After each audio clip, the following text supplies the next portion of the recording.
तो hi everyone, this is Deepika. I hope कि आप सभी बहुत अच्छे होंगे। एक बार फिर से स्वागत है स्टडी विद कंफर्ट में। और आज के लेक्चर में हम कंपैरेटिव पॉलिटिक्स का एक क्वेश्चन डिस्कस करेंगे, that is utility and limitation of comparative politics. Exam point of view से ये डायमेंशन इंपॉर्टेंट है। प्रीवियस ईयर्स में एक क्वेश्चन पूछा भी गया है इसमें से। ये यहाँ पर देख सकते हो आप, क्वेश्चन पेपर का ये क्वेश्चन मैंने यहाँ पर लिया है। तो आज हम इसी पूरे क्वेश्चन को एड्रेस करेंगे आज के लेक्चर में, जहाँ पर हम कंपैरेटिव पॉलिटिक्स का एक बेसिक इंट्रोडक्शन देखेंगे, कुछ डेफिनेशन देखेंगे और हम ये समझने की कोशिश करेंगे कि व्हाट इज़ कंपैरेटिव पॉलिटिक्स। इसके बाद हम इसके दोनों ही डायमेंशन को डिस्कस करेंगे कि भाई यूटिलिटी क्या है कंपैरेटिव पॉलिटिक्स की और इसकी लिमिटेशन क्या है। लास्ट में अपने डिस्कशन को कंक्लूड करेंगे। तो ये पूरा स्ट्रक्चर रहने वाला है। तो गाइस, अगर आप पहली बार मेरे चैनल में आए हैं तो प्लीज़ चैनल को सब्सक्राइब ज़रूर करिएगा। वीडियो पसंद आए तो वीडियो को लाइक करिएगा और मुझे इंस्टाग्राम पे ज़रूर फॉलो करिएगा, जहाँ पर आप डायरेक्टली कम्युनिकेट कर सकते हैं मेरे साथ।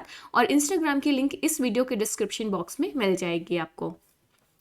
तो स्टडी ऑफ कंपैरेटिव पॉलिटिक्स एक वैल्यूएबल अप्रोच है for understanding the various political system, institution and process across the different countries and the region, right. तो कंपैरेटिव पॉलिटिक्स में एक ऐसा अप्रोच है जिसके द्वारा हम डिफरेंट कंट्रीज के डिफरेंट क्षेत्र के जो भी पॉलिटिकल सिस्टम है, पॉलिटिकल इंस्टीट्यूशंस हैं या प्रोसेस हैं, उनका स्टडी किया जाता है और उनके बीच और जो ये सिस्टम है, जो अप्रोच है कंपैरेटिव पॉलिटिक्स, ये वेरियस वैल्यूएबल इंसाइट्स प्रोवाइड करता है regarding to the similarities and differences between these systems, right. जैसे कि इंडिया की जो पार्लियामेंट्री सिस्टम है, हम उसको कंपेयर करके पढ़ें किसके साथ, ब्रिटिश पार्लियामेंट्री सिस्टम के साथ में, या इंडियन फेडरलिज्म को हम कंपैरिजन करके पढ़ते हैं यूएस के फेडरलिज्म के साथ में, और हम यहाँ पर ये पाते हैं कि भाई सिमिलैरिटीज़ क्या क्या हैं और डिफरेंसेस क्या क्या हैं दोनों सिस्टम में।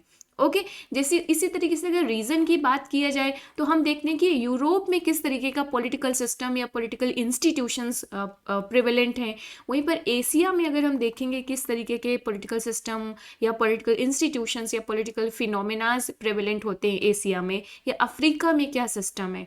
तो डिफरेंट रीजन में भी हम कंपेयर करते हैं, डिफरेंट कंट्रीज़ में भी हम कंपेयर करते हैं। तो यहाँ पर हम political behaviour, political structure, political process, political phenomenas या पॉलिटिकल इंस्टीट्यूशंस सबका स्टडी करते हैं और एक कंपैरेटिव एनालिसिस किया जाता है। ओके कुछ डेफिनेशंस को आप ज़रूर इंक्लूड करना इंट्रोडक्शन पार्ट में। जैसे गोल्ड स्मिथ कहते हैं कि कंपैरेटिव पॉलिटिक्स क्या है, it is a comparative analysis of the various form of the political organization।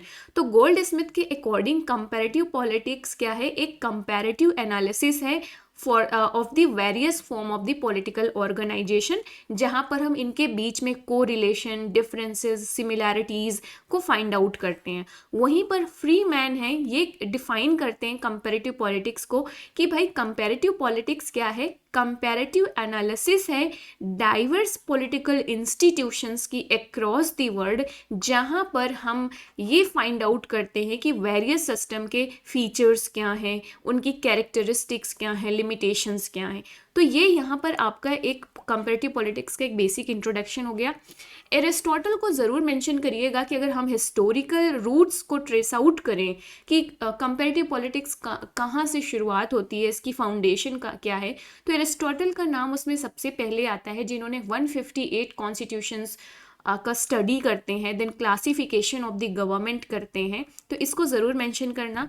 और तो फाइनली अगर हम यहाँ पर इंट्रोडक्शन समझने के बाद अब हम समझेंगे कि यूटिलिटी और लिमिटेशन क्या है, इस दोनों एस्पेक्ट को एग्जामिन करते हैं। ओके पहले हम डिस्कस करेंगे यूटिलिटी वाले डायमेंशन को। सो utility of the study of the comparative politics, एक तरीके के क्या एडवांटेज हैं, क्या फ़ायदे हैं कंपैरेटिव पॉलिटिक्स का स्टडी करने का। सो सबसे इम्पॉर्टेंट है एक तो कंपैरेटिव एनालिसिस। देखो कंपैरेटिव पॉलिटिक्स वेरियस स्कॉलर्स को एक अपॉर्चुनिटी देता है कि आप वेरियस पॉलिटिकल सिस्टम और इंस्टीट्यूशन और पॉलिसीज़ को एनालाइज करो, कंपेयर करो अक्रॉस द डिफरेंट कंट्रीज़, और इस तरीके से एक ब्रॉडर अंडरस्टैंडिंग प्रोवाइड करता है किसकी, पॉलिटिकल फिनोमेनास को। और यहाँ पर हमें मदद मिलती है to identify the patterns, trends and जो कॉजल रिलेशनशिप होती है उनके बीच में। तो एक तरीके से यहाँ पर हम केस स्टडी करते हैं जहाँ पर हमको पॉलिटिकल फिनोमेना की पैटर्न्स पता चलते हैं, ट्रेंड्स पता चलते हैं कि अभी 19th सेंचुरी में किस तरीके के पॉलिटिकल फिनोमेनाज आ रहे हैं, क्यों आ रहे हैं, ये सारी चीज़ें जानने को मिलती हैं। दूसरा इंपॉर्टेंट यूटिलिटी है स्टडी ऑफ कंपैरेटिव पॉलिटिक्स की थ्योरी डेवलपमेंट। तो कंपैरेटिव पॉलिटिक्स में जब हम वेरियस पैटर्न्स, ट्रेंड्स और कॉजल रिलेशनशिप को निकालते हैं, पॉलिटिकल फिनोमेनास की अंडरस्टैंडिंग डेवलप करते हैं, तो ये हमें हेल्प करता है वेरियस थ्योरीज को डेवलपमेंट करने में, जैसे कि about the political behaviour, outcomes. Okay, तो जैसे कि मान लीजिए वोटिंग बिहेवियर्स के जब हम पैटर्न वेरियस जो अक्रॉस द कंट्रीज़ पढ़ते हैं, इलेक्टोरल सिस्टम हम डिफरेंट कंट्रीज़ के पढ़ते हैं, फिर हम एक थ्योरी डेवलप करते हैं, एक जनरलाइजेशन करते हैं, राइट। जैसे कि आप वेरियस थ्योरीज कंपैरेटिव पॉलिटिक्स में देख सकते हैं इस चीज़ को लेकर। सो रेंज ऑफ केसेस हैं स्कॉलर्स जो आइडेंटिफाई करते हैं कि कॉमन क्या है, डिफरेंसेस क्या हैं। ओके, तो थ्योरी डेवलपमेंट एक बहुत बड़ा यूटिलिटी है कंपैरेटिव पॉलिटिक्स को स्टडी करने के बाद। जैसे कि हम टाइप्स ऑफ इलेक्टोरल सिस्टम किस आधार पर निकालते हैं, types of political parties, one party system, two party system, multi party system, ये सब हम कैसे निकालते हैं भाई, कंपैरिजन कर रहे हैं तब तो हम ये थ्योरी बिल्डअप कर रहे हैं ना। नेक्स्ट इंपॉर्टेंट यूटिलिटी है स्टडी ऑफ कंपैरेटिव पॉलिटिक्स की policy analysis and lesson learn. Comparative study के द्वारा हम वेरियस पॉलिसी मेकर्स को एग्जामिन करते हैं, वेरियस पॉलिसीज़ को एग्जामिन करते हैं, और हम ये देखने को पाते हैं कि अगर कोई पॉलिसी सक्सेसफुल रही है तो क्यों रही है, अगर कोई पॉलिसी फेल्योर रही है तो क्यों रही है। जैसे कि फॉर एग्जांपल कोविड का एग्जांपल दे दो आप। कोविड-19 के टाइम पे, कोरोना पीरियड में, हमने वेरियस जो कंट्रीज़ हैं उनकी हेल्थ पॉलिसीज़ का स्टडी किया गया और कंपैरिजन किया गया कि कुछ पर्टिकुलर कंट्रीज़ में कोविड-19 का मैनेजमेंट काफ़ी अच्छा रहा क्योंकि वहाँ की हेल्थ पॉलिसीज़ अच्छी थी। कुछ कंट्रीज़ में कोविड-19 का मैनेजमेंट उतना अच्छा नहीं रहा, इफ़ेक्टिव नहीं रहा, मतलब एक तरीके से फेल्योर रही है, तो क्योंकि वहाँ पे जो हेल्थ पॉलिसीज़ थी, हेल्थ इंफ्रास्ट्रक्चर था, वो इतना इफ़ेक्टिव और स्ट्रांग नहीं था, राइट। तो यहाँ पर हमें पॉलिसी एनालिसिस मिलती है, तो यहाँ से लोगों को लेसन सीखने को मिलते हैं कि हम बेस्ट प्रैक्टिसेस हैं जो अक्रॉस द वर्ल्ड, उसको हम फिर अब नेक्स्ट टाइम अगर कोई ऐसी महामारी आएगी कोविड-19 जैसी, तो जो सक्सेसफुल पॉलिसीज़ रही होंगी, लोग उनसे लेसन सीखेंगे कि भाई हमें भी ये चीज़ को अडॉप्ट करना चाहिए, अप्लाई करना चाहिए, राइट। तो ये बहुत इंपॉर्टेंट एरिया है, बहुत इंपॉर्टेंट यूटिलिटी है कंपैरेटिव पॉलिटिक्स की। तो देखो हमने यहाँ पे करंट अफेयर के एग्जाम्पल लिया, राइट। तो ये बहुत ज़रूरी है आपको इस तरीके का करना, करंट अफेयर से जोड़ना। अंडरस्टैंडिंग पॉलिटिकल चेंजेस, तो कंपैरेटिव पॉलिटिक्स को स्टडी करके हम क्या क्या पॉलिटिकल चेंजेस आ रहे हैं उनको समझ पाते हैं, right. So over time period या अक्रॉस द डिफरेंट कंटेक्स्ट हम ये पाते हैं कि पॉलिटिकल चेंजेस कैसे कैसे आने, किस तरीके की गवर्नमेंट बन रही है, उसके पीछे कारण क्या हैं, उसके कॉन्सिक्वेंसेस क्या रहे हैं किसी भी पॉलिटिकल चेंज के। तो यहाँ पर आप देखोगे कि जैसे एक टाइम ऐसा था जैसे ट्रेडिशनल अप्रोचेस हम कर रहे थे जो नॉर्म्स पे जो वैल्यूज़ पे बेस्ड थे, फिर टाइम चेंज हुआ, जो आपका बिहेवियलिज्म आया, फिर पोस्ट बिहेवियलिज्म आया, जहाँ पर हमें लगा कि नहीं भाई हमें पॉलिटिकल साइंस को फैक्ट बेस्ड बनाना चाहिए, ओके, ना कि वैल्यू बेस्ड। तो इसको एम्पिरिकल स्टडी होनी चाहिए, साइंटिफिक स्टडी होना चाहिए। तो ये पॉलिटिकल चेंजेस आए तो हम ये देखेंगे कि इसके पीछे कारण क्या थे। कारण क्या था, क्योंकि जो नॉर्म्स एंड वैल्यूज़ पर आधारित ट्रेडिशनल अप्रोच थे वो सोल्यूशन नहीं प्रोवाइड कर रहे थे सोसाइटी में, जो भी टर्मोइल्स हो रहे थे, चेंजेस हो रहे थे, वेरियस जो सिविल राइट्स मूवमेंट्स चल रहे थे उसको लेकर।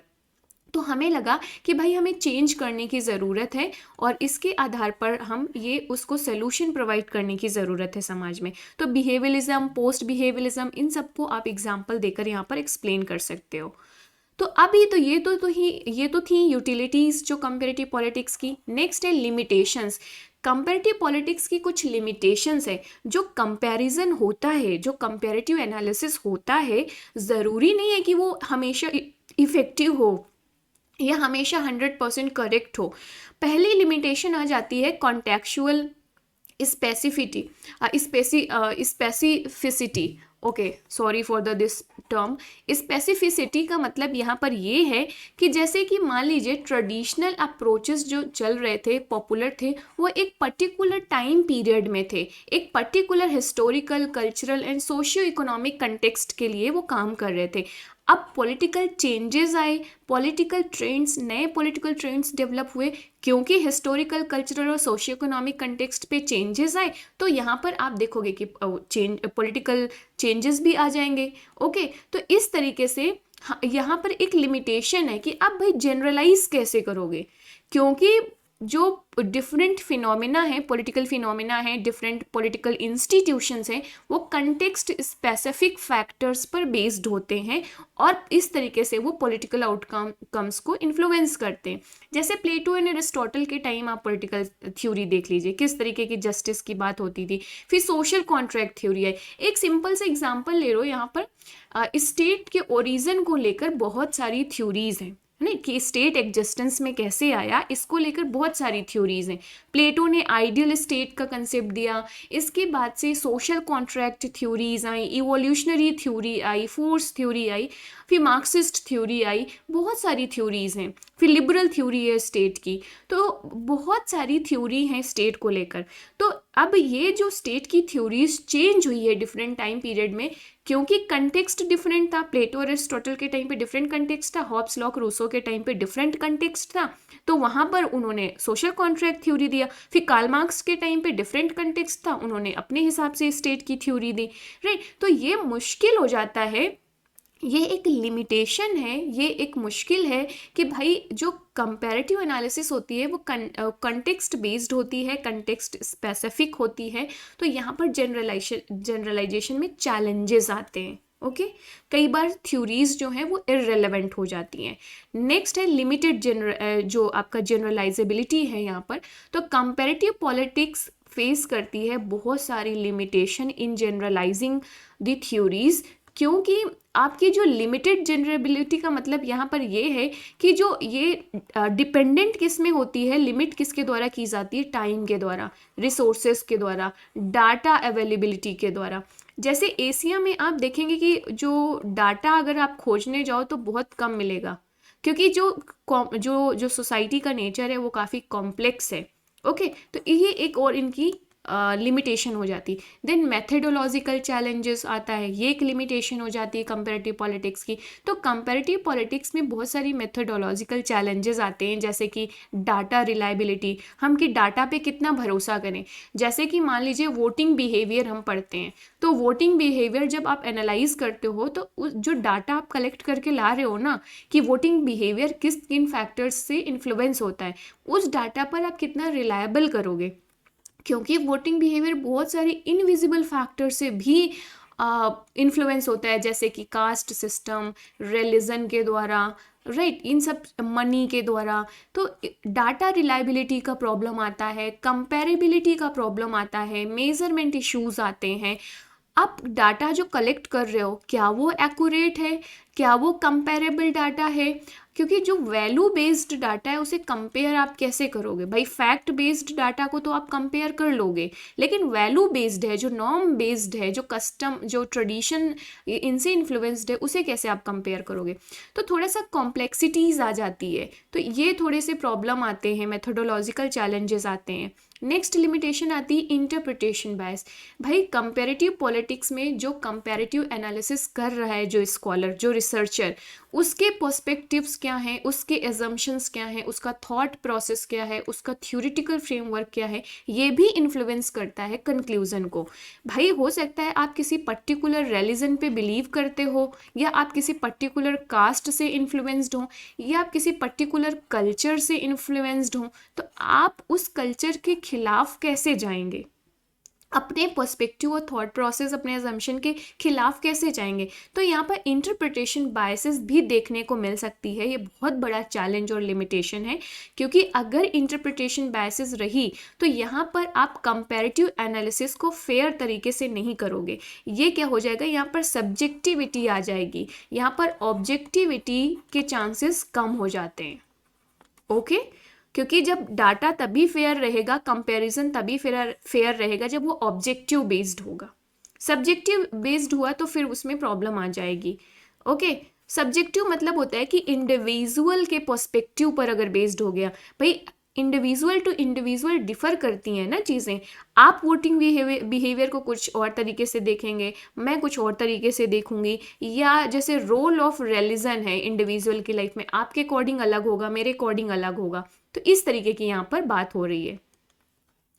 कंक्लूजन अगर करें, आज जो हमने ये डिस्कशन लिया है कि कंपैरेटिव पॉलिटिक्स की लिमिटेशंस क्या है, कंपैरेटिव पॉलिटिक्स की यूटिलिटी क्या है, तो डिस्पाइट दीज लिमिटेशंस या चैलेंजेस जो स्टडी ऑफ कंपैरेटिव पॉलिटिक्स में आते हैं, कंपैरेटिव पॉलिटिक्स एक वैल्यूएबल अप्रोच है अगर आपको पॉलिटिकल फिनोमिनास की एक ब्रॉडर अंडरस्टैंडिंग डेवलप करना है। ओके, तो हमें क्या करना है, इसकी यूटिलिटी और लिमिटेशन दोनों को एक्नॉलेज करते हुए कोशिश ये करनी है कि जो हम कंपैरेटिव एनालिसिस करें वो रिगरस होनी चाहिए, ऑब्जेक्टिव बेस्ड होनी चाहिए, फैक्ट बेस्ड होनी चाहिए, और इस तरीके से हम कंट्रीब्यूट कर सकते हैं अपनी अंडरस्टैंडिंग को about the political system and process world wide, जहाँ पर हम ये देख सकते हैं कि भाई बेस्ट प्रैक्टिसेस क्या हैं।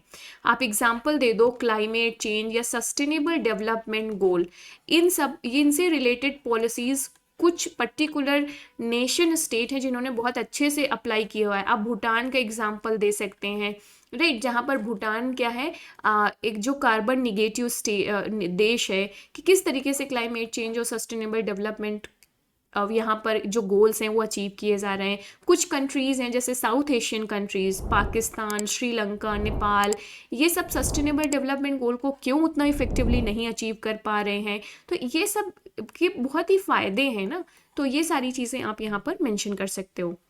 So this is all for today guys, जहाँ पर हमने कंपैरेटिव पॉलिटिक्स का यूटिलिटी और लिमिटेशन को समझा। आई होप कि आपने वीडियो एंजॉय करी होगी और आपको इनफ अंडरस्टैंडिंग डेवलप हो गई होगी रिगार्डिंग दिस क्वेश्चन, और आप इसे अच्छे से लिख सकते हो।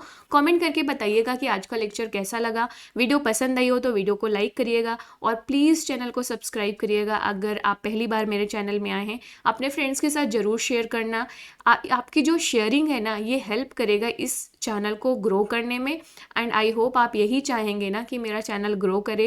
And thanks for that guys, thanks for all the love and support, and don't forget to follow me on Instagram. And yes, see you in the next video. Bye bye, take care, keep learning, keep exploring.